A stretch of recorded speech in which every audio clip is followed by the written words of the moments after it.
அன்பே கடவுள்.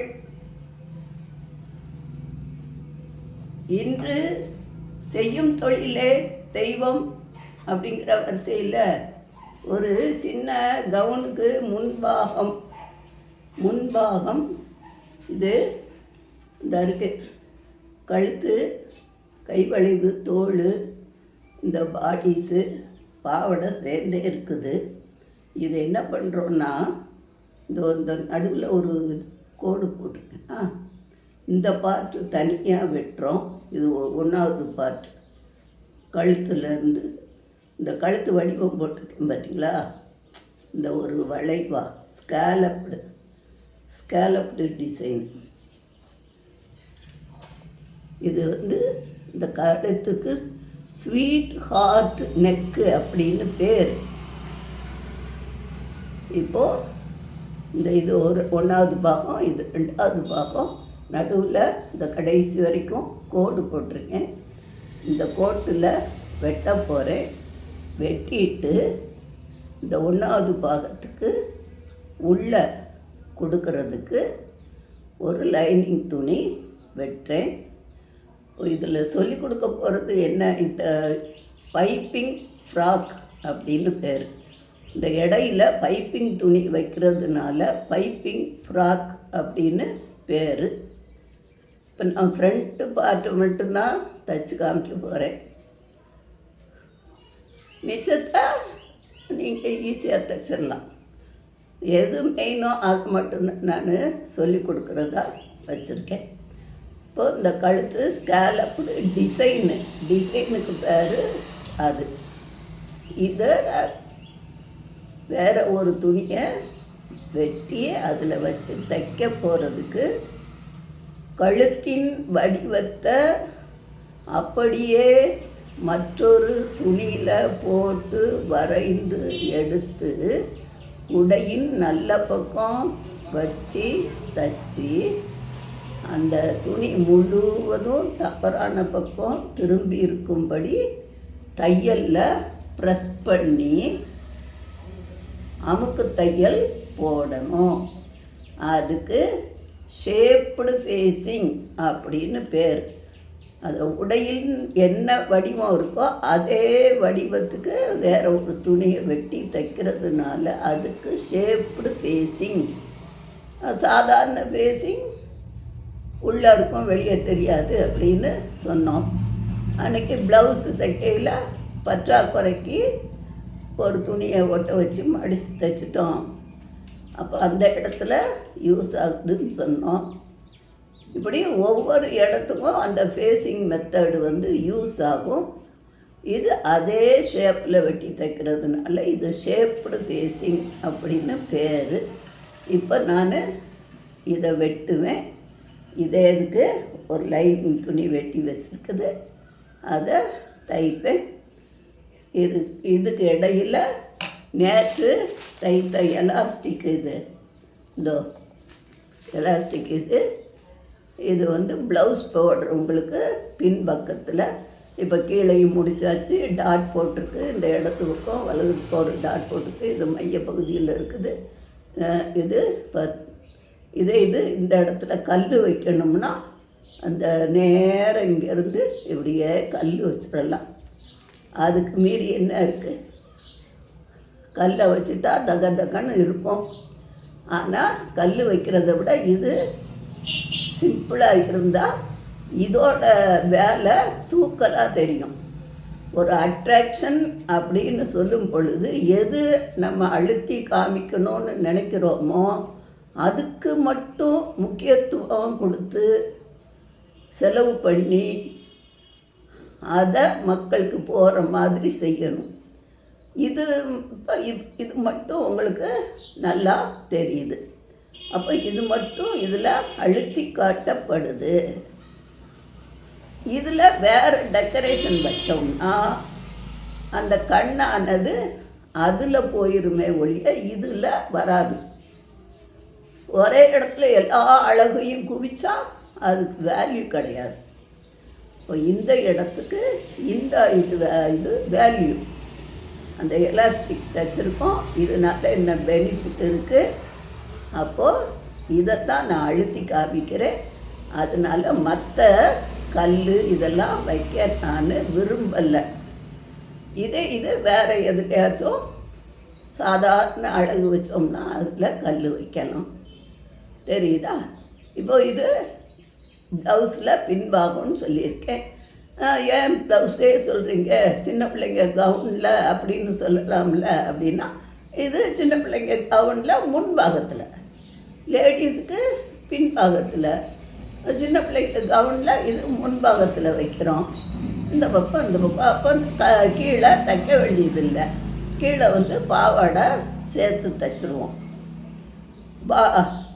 பாடிஸோட பாவாடை ஜாயிண்ட் ஆகிரும். அப்போ இந்த இடத்துல கீழே மடித்து தைக்க வேண்டியதில்லை. அதுதான் வித்தியாசம். கவுனுக்கும் சட்டைக்கும் என்ன டிஃப்ரெண்ட்டு அப்படின்னா, சட்டையானால் கீழ்பாகம் முடிச்சு தைச்சிருக்கோம். கவுனுன்னா கீழ்பாகம் முடிக்க வேண்டியதில் பாவாடையை கொண்டு இணைக்க போகிறோம். அப்போது கவுனில் முன்பாகம் இந்த ஸ்டைலு வைக்கலாம். அந்த நெசவு டிசைனு அன்னைக்கு காமிச்சோம், அந்த டிசைனு வைக்கலாம். இப்போ ஊடால இது ஒன்று, இது நம்ம கையாலேயே செய்து வடிவமைக்கப்பட்ட காட்டு ரோஜா நம்ம கையாலேயே செஞ்சுருக்கோம். பூத்திருக்கு. அதனால் அதை பார்வைக்கு வச்சுருக்குது.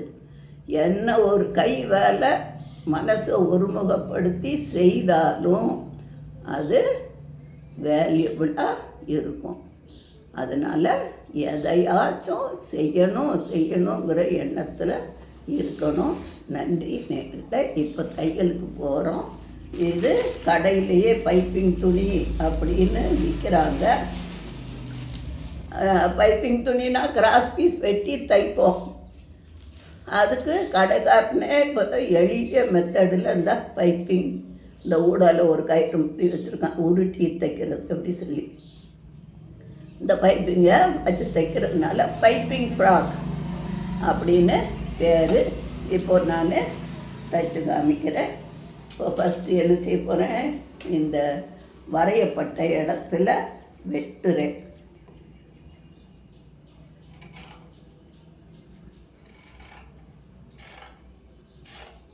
மூணில் ஒரு பாகம் மாதிரி வரையணும். மைய பகுதி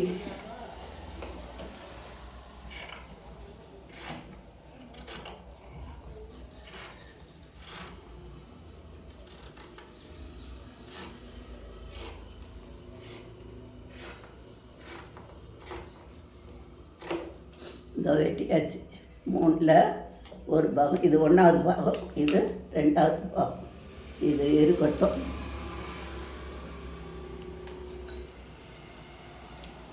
இது இருக்கட்டும். இப்போ இதில் தான் நம்ம இதே அளவுக்கு இதோ லைனிங் துணி வெட்டியிருக்கேன்.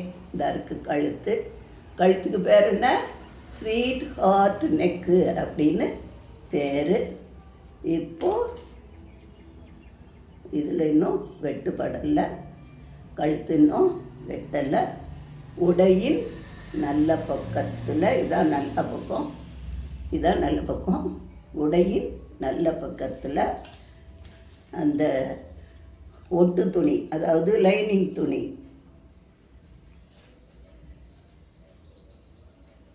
உடையின் நல்ல பக்கத்தில் ஒட்டு துணியை வச்சு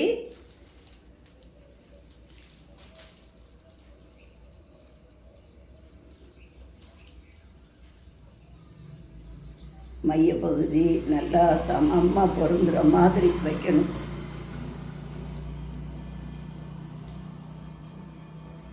ஒன்று ஏற்றி இறக்கி வைக்கக்கூடாது.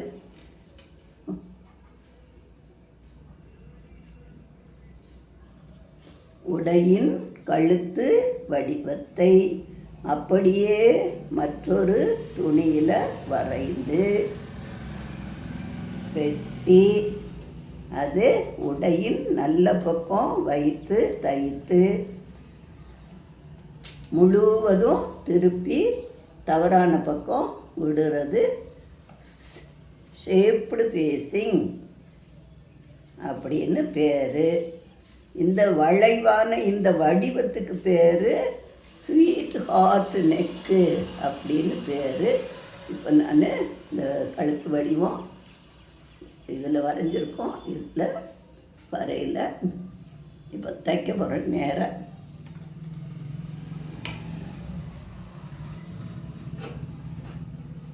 தைக்கையில் அந்த வளைவுக்கு தகுந்தபடி கவனமாக தைக்கணும். என்ன ஒரு வேலை செய்தாலும் அந்த வேலையில் கண்ணும் கருத்தும் வச்சு பொறுமையை கடைப்பிடித்து அழகாக நிதானமாக தைக்கணும். அவதியாக தைச்சி அப்புறம் அதை பிரித்து அப்படியெல்லாம் செய்தால் நேரம் வேஸ்ட் ஆகும், டென்ஷனும் அதிகமாகிரும். அந்த மூளை வரும் பொழுது கொஞ்சம் நல்லா கூடுதலாக நிப்பாட்டிக்கிடணும். ஒவ்வொரு டேர்னிங் பாயிண்ட்டையும் நிப்பாட்டி அப்புறம் அதை திருப்பி அந்த வளைவுக்கு தகுந்தபடி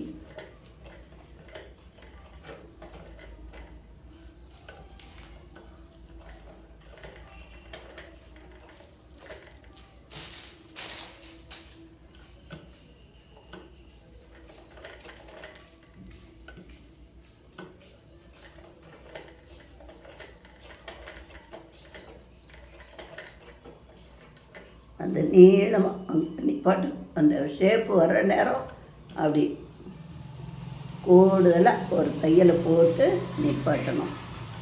அடுத்து டர்ன் பண்ணணும்.